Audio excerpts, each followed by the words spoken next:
বন্ধুরা, আশা করি সকলে ভালো আছেন। পুতুল নাচের ইতিকথা উপন্যাসের প্রথম পর্বে আমরা মানিক বন্দ্যোপাধ্যায়ের এই উপন্যাসটি সম্পর্কে তার যে বিশেষত্ব, শশী চরিত্র এবং আরও কিছু প্রসঙ্গ নিয়ে কথা বলেছিলাম। আপনারা আশা করি প্রথম পর্বটি শুনেছেন, এবং যারা শোনেননি তারা শুনে এসে এই দ্বিতীয় পর্ব শুনলে অনেকটা ভালো হবে। আমরা বলছিলাম যে শশী চরিত্রের মধ্যে যে আধুনিক জীবনের প্রভাব, পশ্চিমা শিল্পী, সাহিত্যিক, দর্শনের প্রভাব রয়েছে সে কথা। তো তারপর থেকে আমি বলতে চাই যে বাস্তব এবং কল্পনা মেলাতে না পেরে হতাশা এবং শূন্যতা বোধ আসলে ক্রমান্বয়ে বাসা বেঁধেছিল শশীর মধ্যে। এখানে আমরা আলবেয়ার কামুর যে বিখ্যাত উপন্যাস দ্য আউটসাইডারের নায়ক মার্সোর মতো দেখতে পাই যে সে ক্রমাগত একাকী এবং বহিরাগতে পরিণত হয়। সিগমন্ড ফ্রয়েড তার দ্য ইন্টারপ্রিটেশন অফ ড্রিমস এবং the essays on the theory of sexuality, এই বইয়ে তিনি স্বপ্ন এবং অবচেতন মনের ব্যাখ্যা দিয়েছিলেন, আলোচনা করেছিলেন। আমরা জানি যে সিগমন্ড ফ্রয়েডের সাহিত্য ও ভাবনা, বিশেষ করে বা দর্শন, আমাদের কবিতায়, শিল্প সাহিত্যে কতটা প্রভাব বিস্তার করেছিল। সিগমন্ড ফ্রয়েড মানুষের অবচেতন মনের অনেক প্রসঙ্গ তিনি উত্থাপন করেছেন, এবং তিনি বলেছেন যে আমাদের অবচেতন মনে এমন অনেক কিছু ঘটে যায়, অনেক কিছু আমরা ভাবি যা আপাতদৃষ্টিতে কুৎসিত এবং কদাকার, যা ভাবা উচিত নয় তা আমরা ভাবি অবচেতন মনে, গোপনে, একান্তে। সেখানে পুত্র অনেক সময় পিতার প্রতিদ্বন্দ্বী, যৌন প্রতিদ্বন্দ্বী হয়ে উঠতে পারে। সেই বিষয়টি দেখানো হয়েছে এই উপন্যাসে সেন দিদি চরিত্রকে অবলম্বন করে। আমরা দেখতে পাই যে সেন দিদি অসুস্থ হলে ডাক্তার শশী সে কিন্তু তার সর্বোচ্চ চেষ্টা দিয়ে সেন দিদিকে সুস্থ করে তোলবার চেষ্টা করে, কিন্তু সেন দিদি সুস্থ হয়ে ওঠার পরে তার চেহারা কিন্তু পরিবর্তিত হয়ে যায়, সে রূপহীন হয়ে পড়ে, কদাকার হয়ে পড়ে। তখন এই সেন দিদির প্রতিই কিন্তু বালক বয়সে, কিশোর বয়সে তার আকর্ষণ ছিল এক ধরনের, এবং দীর্ঘদিন সে আকর্ষণটি আসলে তার বজায় ছিল। কিন্তু এক সময় সে যখন রূপ হারিয়ে ফেলে সেন দিদি, তখন তার প্রতি আকর্ষণটা তার বিলুপ্ত হয়ে যায়।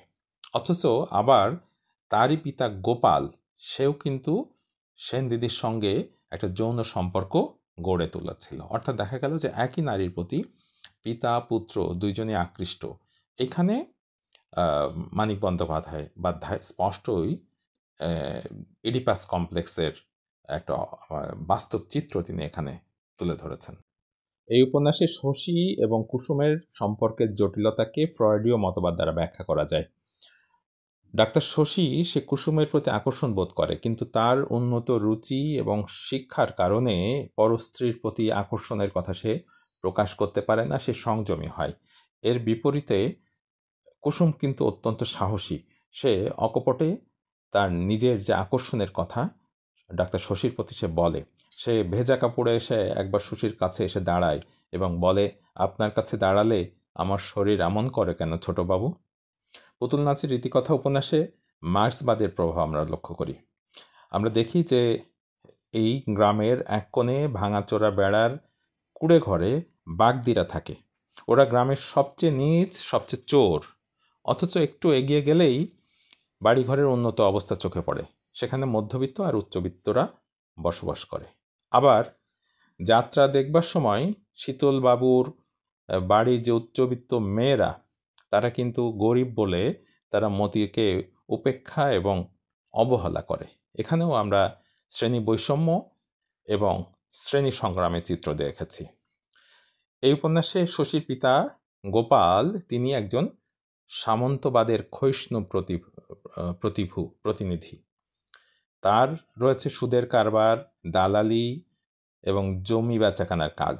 এমনকি সে মানুষকেও বেচাকেনা করেছে, দালালি করেছে। অর্থের বিনিময়ে সে বৃদ্ধ যামিনীকে একটা বউ জুটিয়ে দিয়েছিল। অন্যদিকে এই যে ডাক্তার শশী, সে বুর্জোয়াতান্ত্রিক শিক্ষা ব্যবস্থার মারাত্মক শিকার। ঔপনিবেশিক শিক্ষা ব্যবস্থা তাকে ভিত্তিচ্যুত করে দিয়েছিল। সে গ্রাম থেকে গিয়ে কলকাতায় আধুনিক শিক্ষা লাভ করেছে, তারপরে কিন্তু গ্রামীণ জীবনের সঙ্গে, সাধারণ মানুষের সঙ্গে সে আর মিশতে পারেনি। তার পিতার সঙ্গেও একটা দ্বন্দ্ব সৃষ্টি হয়েছে, এখানে লেখক দেখিয়েছেন গোপালের এই যে পতনের মাধ্যমে সামন্তবাদের অবক্ষয়। আবার বিন্দুর স্বামী নন্দলাল, সে একজন বুর্জোয়া, তার অঢেল অর্থ রয়েছে, সে মদ খায়, সে গরিবকে শোষণ করে, তার বিভিন্ন বিনোদনের উপায় রয়েছে, কিন্তু কোথাও সে স্বস্তি পায় না। এখানে একজন বুর্জোয়াতান্ত্রিক সভ্যতার যে প্রতিনিধি, তার অন্তঃসার শূন্যতাকে মানিক বন্দ্যোপাধ্যায় তুলে ধরেছেন এই নন্দলালের মাধ্যমে। কাজেই আমরা দেখতে পেলাম মানিক বন্দ্যোপাধ্যায় ব্যক্তি চরিত্রের মাধ্যমে সমাজকে তুলে ধরেছেন। এর আগে অবশ্য রবীন্দ্রনাথ ঠাকুর এই কাজটি তার একাধিক উপন্যাসে করেছেন এবং মানিক বন্দ্যোপাধ্যায় এক্ষেত্রে রবীন্দ্রনাথ থেকে অনুপ্রেরণা লাভ করেন। তবে ভাষার ক্ষেত্রে মানিক কিন্তু সম্পূর্ণ ভিন্ন পথে হেঁটেছেন। তিনি জানতেন যে তার কোন ধরনের ভাষা প্রয়োজন। রবীন্দ্রনাথের কাব্যিক ভাষা তিনি গ্রহণ করেননি।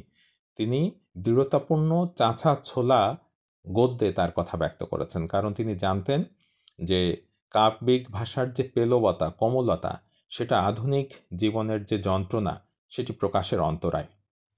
এছাড়া পুতুল নাচের রীতিকথা উপন্যাসে আমরা বিভিন্ন শিল্প চেতনা, যেমন সিম্বলিজম, ইমপ্রেশনিজম, ইমেজিজম, এসবের প্রকাশ লক্ষ্য করি।